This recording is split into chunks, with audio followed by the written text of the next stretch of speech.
Pull-ups versus chin-ups. Which is better? Which muscles do they work? And what should you be doing? First things first, if you guys don't know, this is a pull-up and this is a chin-up. Make sure you know the difference before we dive into anything else. Let's get into it. Alrighty guys, so you see here me performing the overhand grip, which is known as a pull-up. Now, the secondary muscles worked are gonna be your traps. You're gonna have your biceps involved a little bit as well as your rhomboids, but our main primary focus here is gonna be the latissimus dorsi. You wanna make sure to maintain full range of motion and really focus on retracting that scapula to really work those lats. Now onto the chin-up. So you see here Josh performing a nice full range of motion, and what he is doing is he's gonna be targeting the biceps a lot more.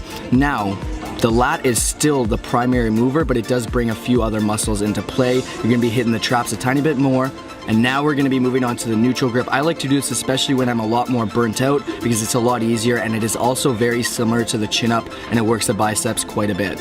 So truth is, for pull-ups and chin-ups are both equally effective at recruiting muscle fibers. It all depends on the hand positioning and what fibers you actually want to recruit. So first we're gonna be talking about the pull-up. As you guys saw, I tried to do one of these grips, but it doesn't work the lats as much. You start getting a lot more of your biceps, your traps. When you widen your grip, you can actually retract your scapula a lot more.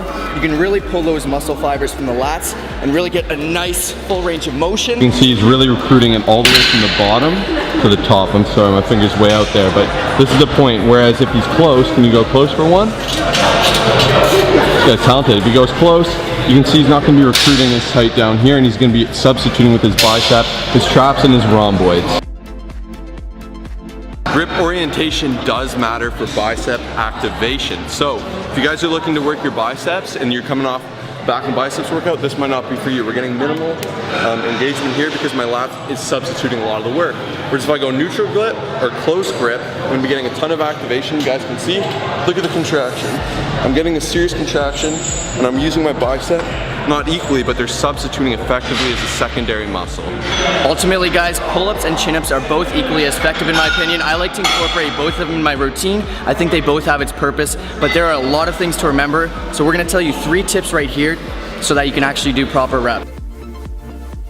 First tip, guys, is instead of envisioning pulling your chin over the bar, this is a common tip advocated to people, it's gonna be a lot easier if you focus on pulling your elbows down. It's a small little change, but if I focus on the chin, I'm focusing too much on that. Whereas if I'm just focusing on elbows down, it's gonna be 10 times easier.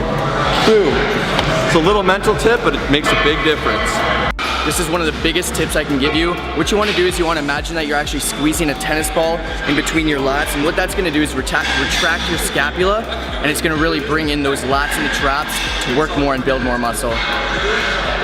Third tip, if you guys are struggling to get some reps or you don't feel your forms proper and you want to learn how to squeeze those back, there are machines to help you where you can add added weight. If you don't have that luxury, just get a simple band, attach it up here, bring it down over your knee. This is going to give you some extra pull on the way up to focus on getting a good contraction and working on that form. Little tip, but it will help you get used to it. Also, if you want to institute more volume at the end of your workout, here's your solution.